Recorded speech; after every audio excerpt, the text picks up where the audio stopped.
What is going on, football fans? Just wanted to get a quick video up on the page. News broke this morning about Russell Wilson and his record-breaking contract. I wanted to get it up early this morning, but I was in a rush to get to work. This broke at about 6, 7 a.m. And Wilson had set that deadline for April 15th. He signed it, I believe, this morning, a day after the deadline, but I guess, it was in the works, whatever it was. 4 years, $140 million extension. That's a $35 million a year contract. And the Seahawks had to do this. They had to.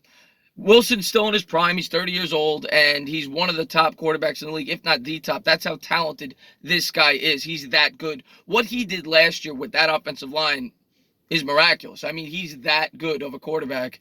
And if you're a Seahawks fan, you should be happy. Of course, this is going to limit them from bringing back other players when they hit the free agency, whether it be a Frank Clark, who they franchised this year, a Bobby Wagner, which is the same worry I had for the New York Giants. I thought, from a Giants fan's perspective, you're taking a shortcut. You're using 35% of your available cap if you bring this guy in. I'd rather build through the draft. Build through the draft and use free agency to fill in the other holes, the pass rush, the cornerback, whatever you need. But the quarterback specifically, I think that is how you win long-term in this league. You need to get that quarterback on the rookie deal because it makes life so much easier to fill in the rest of the holes. Quarterbacks cost so much money once they hit that second contract. So as a Giants fan, I'm happy. I didn't want Russell Wilson. I really didn't, especially when you had to factor in that we were going to have to give up a slew of draft picks. I was not a fan of doing that, giving up the 6th, the 17th, all that. No. Build through the draft. That is how you win long term. Don't take shortcuts.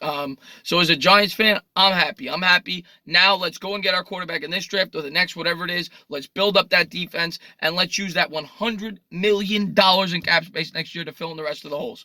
They'll be able to fill in a ton of holes in this year's draft with the 12 picks they have. I figure they'll be able to trade up and next year's draft as well. And with all that cap space, it's going to make whichever quarterback you bring in here life so much easier.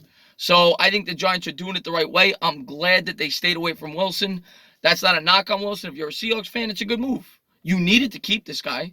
But as a Giants fan, I'm happy. I'm happy. I want to build through the draft at all positions, but specifically the quarterback position.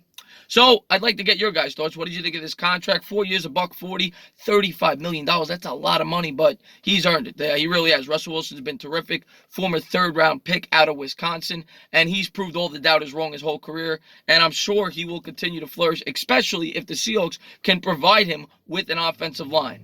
As always, if you liked what you watched, please subscribe. Drop a comment. Maybe give me a little thumbs up. Cheers.